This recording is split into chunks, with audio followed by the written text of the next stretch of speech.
Miss, untuk ongkos saya untuk balik ke Indonesia. Loh. Saya selalu katakan di podcast saya membantu orang yang keserimpahan, Mbak. Kan sampean masih sehat. Sampean punya keluarga.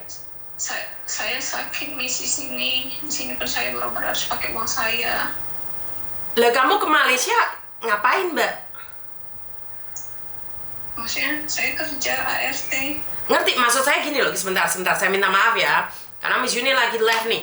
Karena saya tidak ingin ini terjadinya fitnah. Karena saya di awal konten saya, satu hal yang saya tidak suka adalah meminjam uang, aborsi, dan perceraian. Nah, sampean tiba-tiba telepon saya bilang mau pinjam uang. Nah, ini jujur, karena 3 hal tersebut saya mencoba untuk menghindari: pinjam uang, aborsi, dan perceraian. Saya tidak ingin ikut campur itu. Nah, sampean mau telepon pinjam uang nih. Saya nggak tahu nih sampean siapa, seperti apa, bagaimana ceritanya. Tiba-tiba sampean telepon ngomong pinjam uang. Jujur saya kaget, Mbak. Halo? Iya. Iya, sampean tiba-tiba telepon mau pinjam uang, mau pulang Indonesia. Iya. Sampean tuh dari mana, sakit apa, gimana ceritanya, tiba-tiba minta uang itu gimana ceritanya? Saya dari Medan. Saya sering nengok live Miss kan.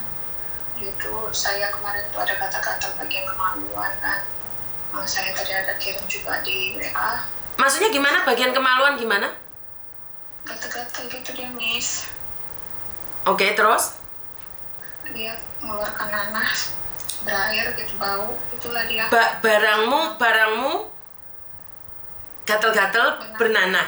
Bernanah, bau, ya gitu. Terus Kata dokter katanya itu kemungkinan besar kena penyakit kalau AIDS gitu lah katanya. kena penyakit AIDS. Terus? Ya. Jadi ini kan maksudnya saya mau pulang, tapi pasti saya pulang kan pasti nggak dibagi ongkos sama majikan saya kan gitu. Lah kalau kamu punya majikan kenapa nggak dikasih ongkos? Kalau kamu legal? Saya ilegal Miss kayaknya, dari agent biasa. Maksudnya dari agen-agen biasa bagaimana? Saya kurang paham. Nggak dari PT. Ngerti? Siapa yang nyalurin kamu ke sana? Nah, ini loh Mbak, sebenarnya jujur saya itu tidak pernah memberikan pinjaman pada siapapun. Saya juga nggak pernah ngasih uang sama siapapun. Kalaupun saya ngasih, itu saya akan selidiki dulu. Nggak bisa saya tiba-tiba ngasih kamu pulang dan saya nggak kenal kamu. Makanya saya tanya, kamu punya HIV, kamu ada di Malaysia, ceritanya seperti apa dan bagaimana? Kamu kerja di situ berapa lama? Bagaimana dengan keluargamu? Baru sebulan. Baru 1 bulan kamu kena HIV? Kalau pastian lebih pastinya hari Sabtu saya dicek darah. Baru 1 bulan? Lah suamimu? Suamimu? Saya tak tahu nih, suami saya tak ada sakit kayak gitu. Suamimu ada di mana maksud saya? Suami saya ada kerja di Pekanbaru. Lah kenapa kamu tidak minta kiriman uang sama keluargamu atau suamimu, sayang? Suami saya pun barusan kerja, saya nggak tahu mau minta tolong sama siapa lagi.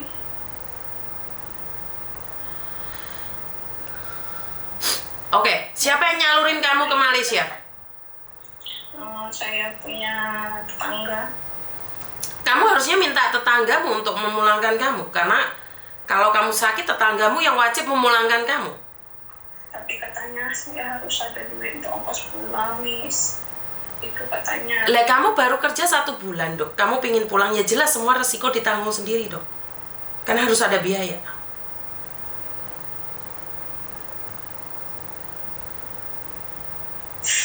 Kan HIV itu biasanya nggak sehari 2 hari, sayang. HIV itu sudah lama. HIV itu bukan sehari 2 hari terus kena HIV, itu enggak. Kalau sampai kamu bilang barang kamu sampai bau kayak busuk, itu berarti kan sudah lama. Cuman kena yang parahnya baru ini dia, Miss.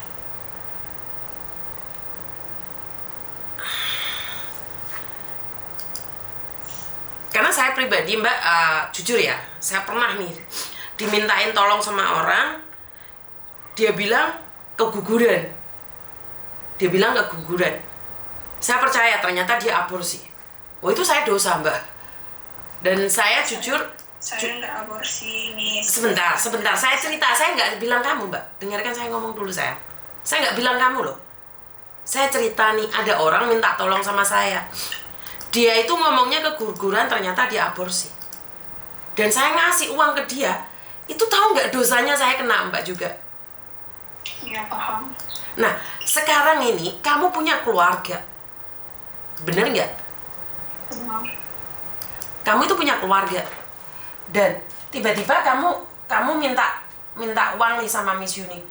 Kira-kira aneh nggak? Menurut pandangan orang lain aneh nggak, sayang? Aneh. Nah, itulah yang saya maksud. Miss Yuni nggak bisa dong tiba-tiba ngasih uang kamu, karena Miss Yuni itu punya tanggung jawab yang sangat berat. Saya nggak kenal, saya nggak tahu bagaimana, seperti apa, apakah seperti ini, seperti itu, dari mana kamu, keluargamu, kan juga saya perlu tahu dong, sayang. Nggak bisa saya tiba-tiba saya bantu orang yang selama ini saya jujur saya nggak pernah kenal, nggak pernah tahu. Nah, dari situlah saya ingin bilang sama jenengan, minta tolong sama orang, seharusnya kamu berusaha dulu. Bukan berarti kamu harus langsung minta tolong sama orang kayak gini, nggak boleh, sayang. Ya, Miss. Maaf ya, Miss. Nggak boleh. Kamu masih punya suami, kamu masih punya keluarga. Nggak bisa, nggak adil dong. Bener nggak? Kecuali nih kamu terjebak di mana sakit, terus kamu terlantar. Ngerti nggak? Miss Yuni bukannya tidak percaya sama kamu, tapi saya minta maaf. Saya juga berhak dong mengatakan tidak. Karena apa? Banyak orang tiba-tiba di online tuh minta uang ke saya. Nggak boleh, sayang. Harusnya kamu usaha, mentok, nggak ada jalan, kamu ngomong. Bukannya bisa jadi nih setelah Miss Yuni bilang nggak bisa bantu kamu, bisa jadi kamu membenci saya. Itulah yang sering terjadi. Orang-orang yang minta bantuan sama saya, karena saya tidak mau membantu, akhirnya mereka membenci. Tapi saya katakan, kamu boleh membenci saya, tapi selagi masih ada keluargamu, jangan pernah meminta orang lain. Suamimu dulu dicari. Masa iya dia mau sehatmu, nggak mau sakitmu? Bener nggak? Benar, Miss. Miss, bentar ini saya mau turun dulu panggil majikan saya. Oke, siap. Terima kasih. Nggak bisa, Mbak, ini anak sakit, tiba-tiba dia bilang mau minta uang untuk dipulangkan. Nggak gitu konsepnya. Dan sekarang dia bilang dipanggil majikannya. Saya nggak tahu ya, harus berpikiran negatif atau positif. Posisi kamu masih kerja, kamu sakit, dan kamu minta uang sama orang untuk biaya kepulanganmu. Kamu masih 1 bulan di Malaysia, secara logika nggak masuk di logika saya. Kamu punya suami, nggak mungkin suamimu nggak mau kamu. Jadi jangan ya teman-teman ya, jangan.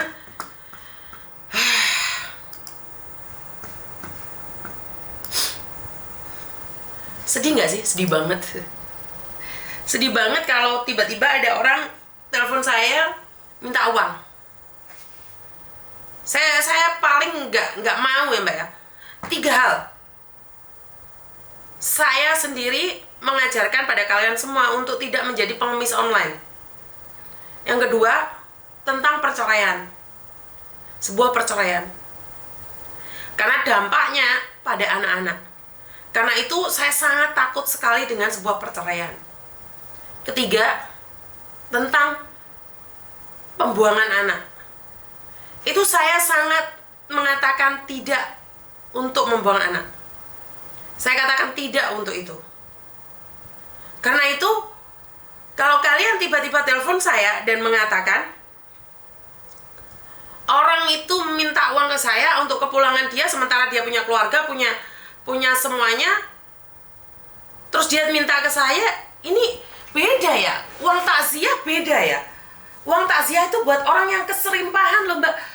Sama kayak keluarganya almarhumah Bu Admini.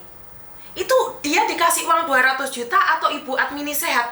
mereka akan memilih akan memilih Ibu Admini sehat, kembali sehat dibandingkan dengan uang 200 juta. Jadi nggak ada orang mau terima uang takziah itu, Mbak. Jadi nggak ada orang mau terima uang takziah kecuali orang-orang yang membutuhkan. Sampai di sini paham ya teman-teman ya? Jangan terlalu mudah minta uang, Mbak.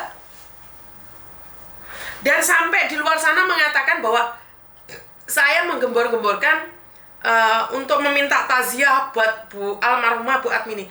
Padahal almarhumah sudah dikuburkan, sudah dimakamkan.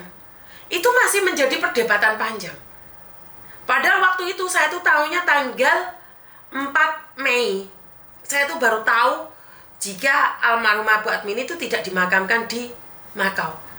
Salah satu organisasi yang sangat elegan sekali, yang sangat bagus sekali, punya inisiatif untuk menghubungi anaknya yang bernama Eva. Itu pun saya nggak tahu mereka sudah punya inisiatif itu dari tanggal 30 atau dari tanggal 1 Mei. Saya itu orang terakhir karena waktu itu saya ditanyain, lah kalau kalian sakit tiba-tiba bilang, Miss Yuni saya minta uang, Miss Yuni saya minta uang untuk apa? Untuk kepulangan saya. Sementara kamu masih sehat. Kamu bilang sakit. Sakit apa? Sakit HIV. Kan masih bisa jalan. Nyatanya masih punya majikan. Benar nggak?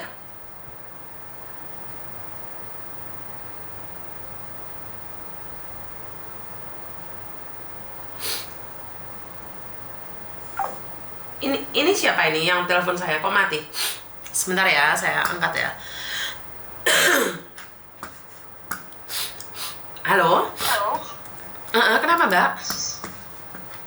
Ini nih mau bantu